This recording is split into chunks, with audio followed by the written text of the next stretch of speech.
What's up guys, Nikhil here with another video, and today we're going through step 2 of the Good Life series.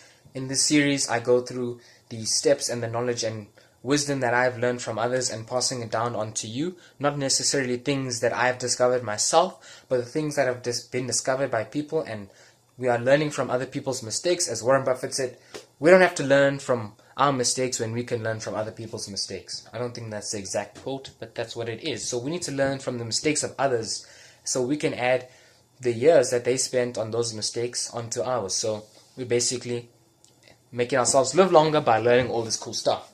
So step 2 is know thyself.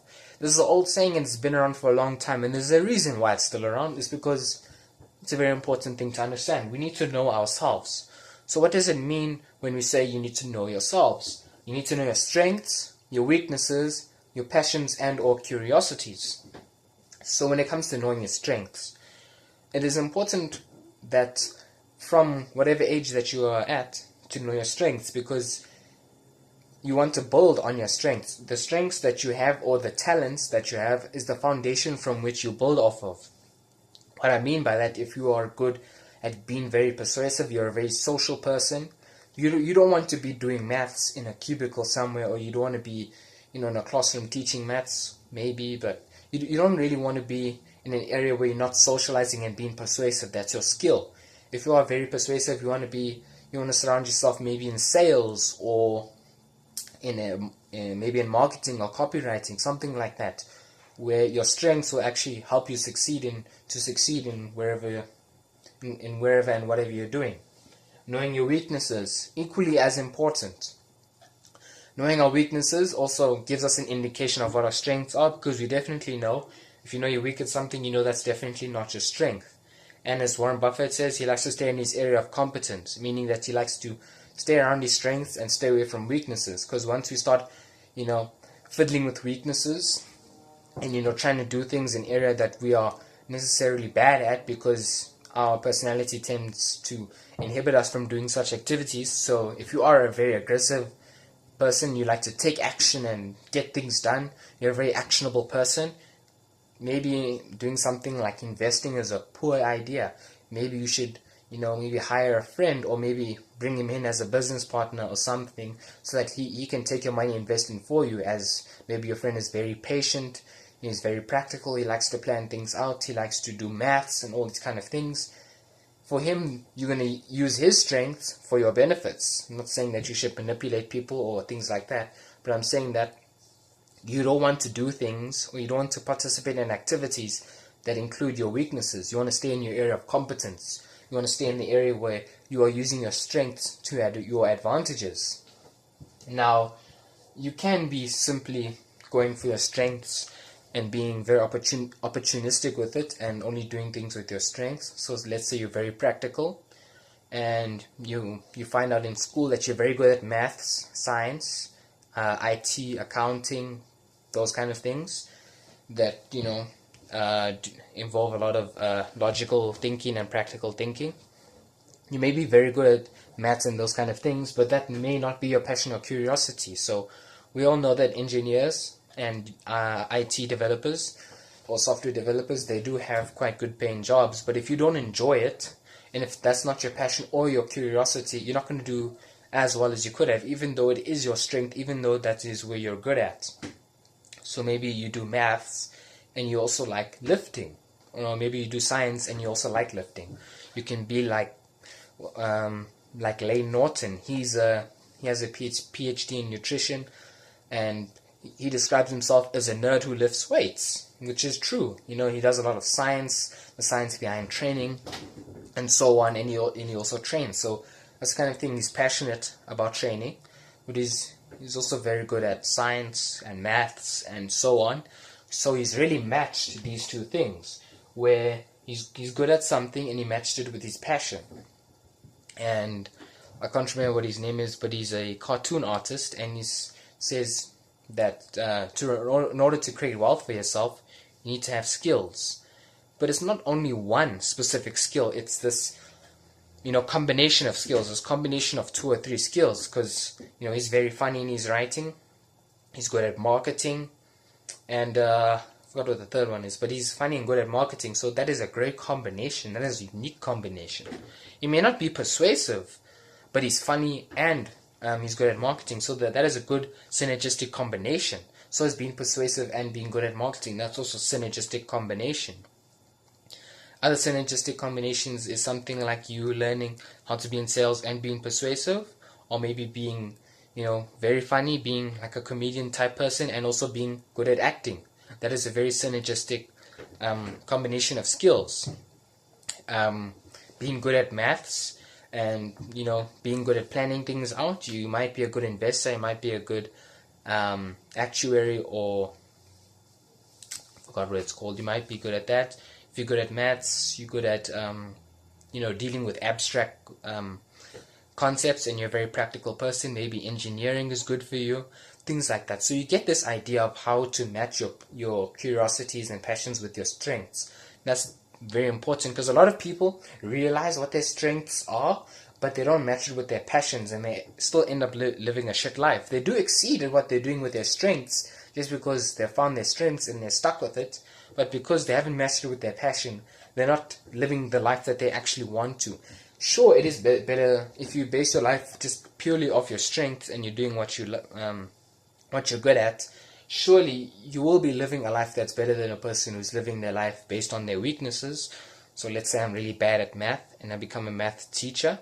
I'm living a pretty shit life. But the guy who's basing his life of strengths is going to be living a better life. But guess what? Who's living an even better life? That person who's matched their passions and strengths. Like who I mentioned, Lane Norton, and that comedian. He enjoys writing and he's, funny, so why doesn't he write cartoons? That's a good combination that he's found. So when it comes to our lives, we need to find these three things, right? We need to build on that, stay away from that, and combine our passions with our strengths. So, more practical advice: how do we find our strengths? How do we find our weaknesses? How do we find our passions and curiosities? Well, that's the hard thing, and that's the thing that many people have difficulty with. It takes time and experimentation. There is no DNA sample scan that we can get that can tell us this. Maybe there is, but I'm not aware of it, and I might actually be dodgy in some kind of scam.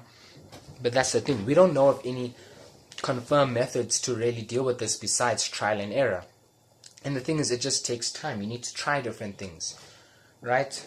Maybe say you're trying to get fit, right? You need to try CrossFit. You need to try bodybuilding. You need to try powerlifting. You need to try jogging or marathons, or yoga, or dancing, whatever it is, or playing basketball, playing soccer. You see, the list goes on and on. For you to get fit, you need to experiment with those different kinds of things, see what you're good at, see what you're weak at. If you're weak at lifting heavy weights, maybe you're really good at endurance sports, so maybe you're going to go through something like cross-country or long-distance jogging, or maybe dancing or soccer, something like that, where it doesn't involve lifting heavy things. So we've kind of matched what you're good at with maybe something you enjoy. So maybe you enjoy soccer and you're not good at lifting weights, then you play soccer.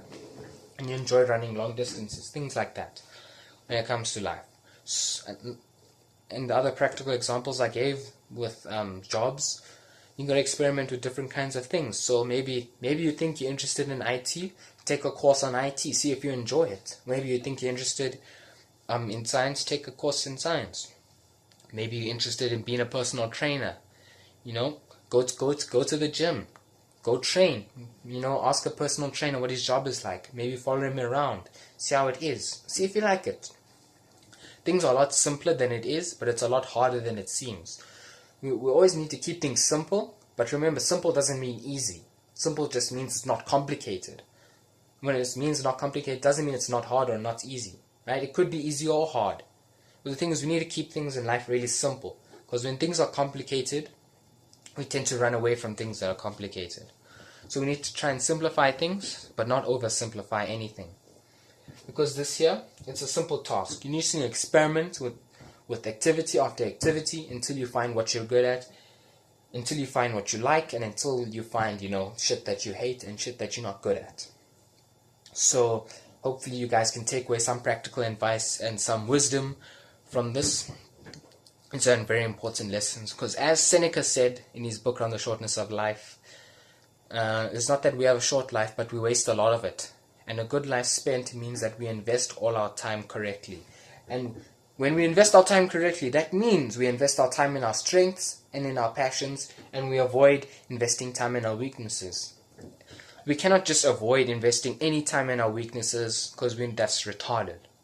If you are put in a situation where you are chucked in the deep end, where you have to do, maybe you're not so good at mathematics, but you have to do some maths to figure out how many calories you need for the day, or to figure out how much money you should have in the bank, or something that requires numbers.